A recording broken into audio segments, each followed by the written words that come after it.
ప్రియమైన నా సేవకూడా, నా మాటలు జాగ్రత్తగా ఆలకించుము. ఎవడైనను సంఘాధిపత్యమును ఆశించిన ఎడల అతడు ఉత్తమ కార్యమును కోరుచున్నాడనుట యథార్థము.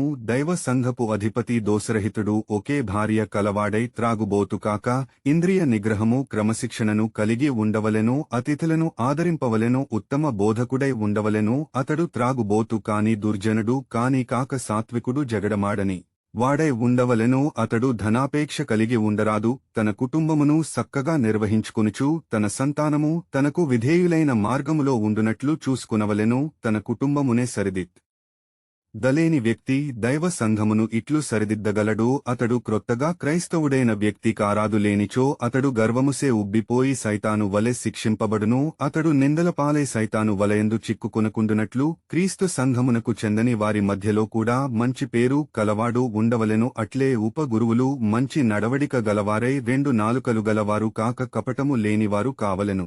త్రాగుబోతులు కాని, అత్యాశ కలవారు కాని కారాదు. నిర్మలమైన అంతఃకరణముతో విశ్వాస పరమ రహస్యమును అంటిపెట్టుకుని ఉండవలెను. మొదట వారు పరీక్షింపబడవలెను. దోషరహితులైన ఎడలవారు పరిసారకులుగా నియమింపబడవచ్చును. అట్లే పరిసర్య చేయు స్త్రీలు సత్ప్రవర్తన కలవారై, కొండెములను చెప్పనివారై ఉండవలెను. వారు ప్రతి విషయమున అణకువ కలవారై, నమ్మకమైన వారుగా ఉండవలెను. పరిసారకుడు ఒకే భార్యను కలిగి ఉండి తన సంతానమును కుటుంబమును సక్కదిద్దుకోనగలిగి ఉండవలెను. అట్లు తమ విధులను సక్రమముగా నెరవేర్చువారు మంచి పదవిని సంపాదించుకుని క్రీస్తు యేసు నందలి విశ్వాసమునందు బహుధైర్యము కలవారుదురు. అపోస్తుడైన పౌలు తిమోతికి వ్రాసిన మొదటి లేఖ 3వ అధ్యాయము 1-13 వరకు. ఆమెన్.